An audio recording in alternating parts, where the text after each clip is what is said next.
So today I'm going to be sharing one of the scariest things that can happen as a parent, any parent, but especially a parent of a medically complex child who has a trach.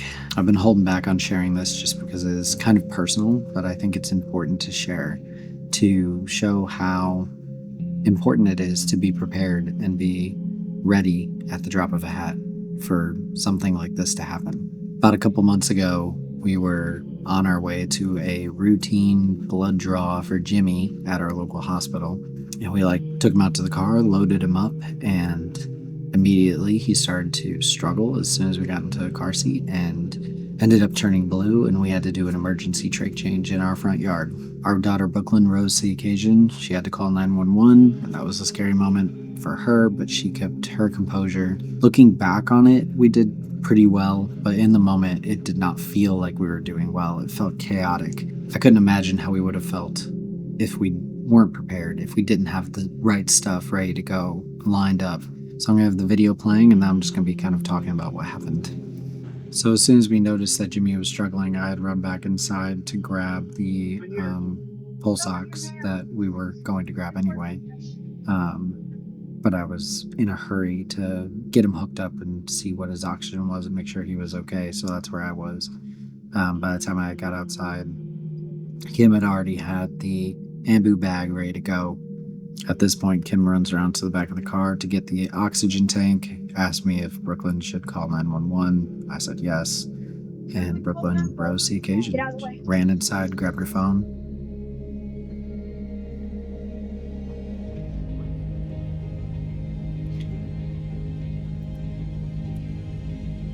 While I'm bagging Jimmy at this point, it's very difficult. He's not really responding to it. It's fighting me. I'm not able to get into a rhythm with him. It feels like there's pressure. So I tell her we need to get him out of the car. And while Brooklyn's calling 911, Kim laid down this blanket, had the oxygen tank ready. So I was trying to unstrap him while bagging him, which was impossible. So she helped me.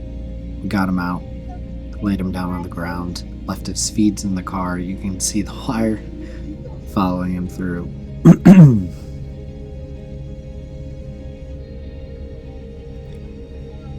Kim did amazing while I was bagging, got everything ready. At this point, he's not blue anymore. The bagging has gotten easier, and he's still struggling, but I'm able to get it, and so we had time. So I tried to tell her to calm down and let's just do this right. We got the trach change done.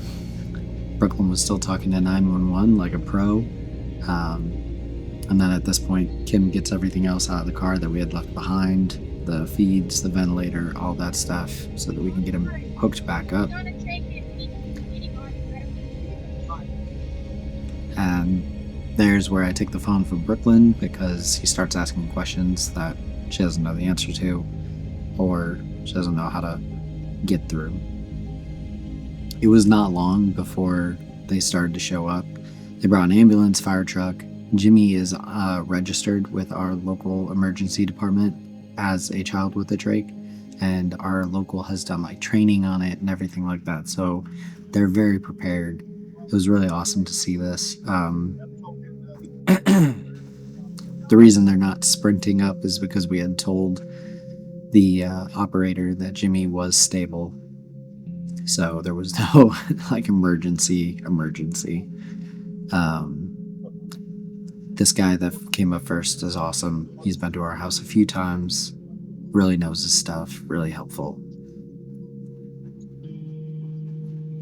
So over the next few minutes, we're just explaining the situation, explaining what happened. We have our pulse ox hooked up. It comes undone from his foot for a while, so that's why you hear some beeping.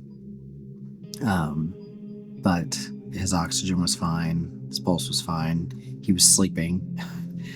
Probably had the wind taken out of him.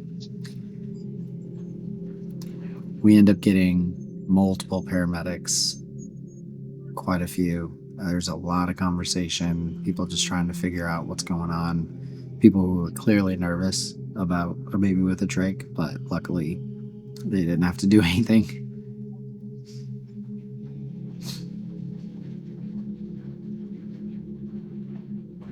It's amazing to be in a position where you feel, as a parent, confident in your ability to help your kid and save your kid's life. But then when the moment comes, you're freaking out and you're like, oh my gosh, am I doing this right? Are we going to have something terrible happen? But it feels good having paramedics show up and know that they don't really have to do anything, and you just have to ask them for a ride to the hospital.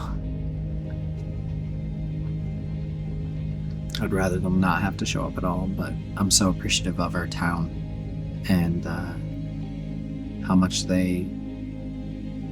an effort they put in for kids like Jimmy.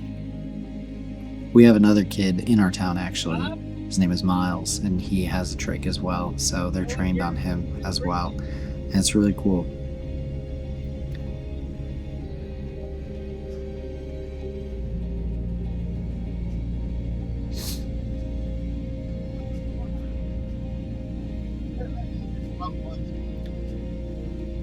It's a lot of just standing around and talking at this point.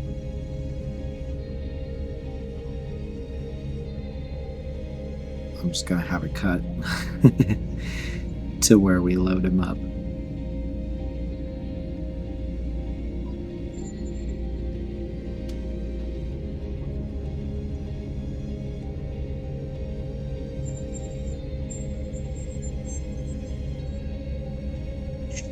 Oh, I forgot, a big fire truck showed up. All of our neighbors were like, what's going on? Is everything okay? It's quite a scene, looking back on it. So here's where we got him loaded up. We have everything ready to go. I give him a kiss goodbye. Give Kim a kiss goodbye. And Kim's gonna ride in the back of the ambulance with him. I'm gonna get everything loaded up and take everything to the hospital.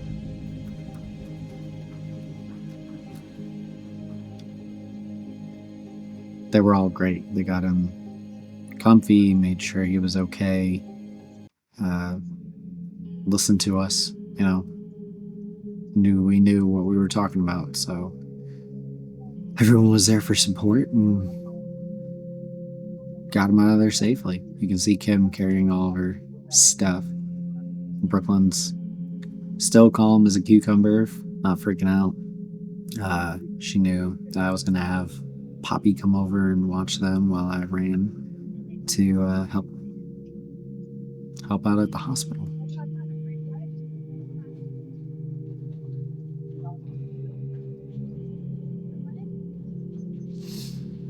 So even after months, watching that back is very surreal. It almost doesn't feel like I was in that place. It's wild to think that when we first found out about Jimmy getting a trach and all of these things, you never really know what you're capable of, and God helps you do amazing things. You hear that he doesn't give you more than you can handle. Well, Jimmy sometimes has felt like more than I can handle. It is amazing to look back on what we've been through and what we've learned, and so much has come out of me and Kim in this, and things that we never thought we would ever have to do or know how to do and be able to do, and now we can, and we're doing it for him. There is some amazing satisfaction in knowing that you can save your child's life and get him through a moment like that. I want to be very clear for any parent who is being told that their child needs a trach that I'm not sharing this video to scare you. I'm not sharing this video to show you the worst of the things that can happen and deter you from doing this. I'm actually trying to do the opposite. That is the worst that can happen. But we handled it. And you can handle it.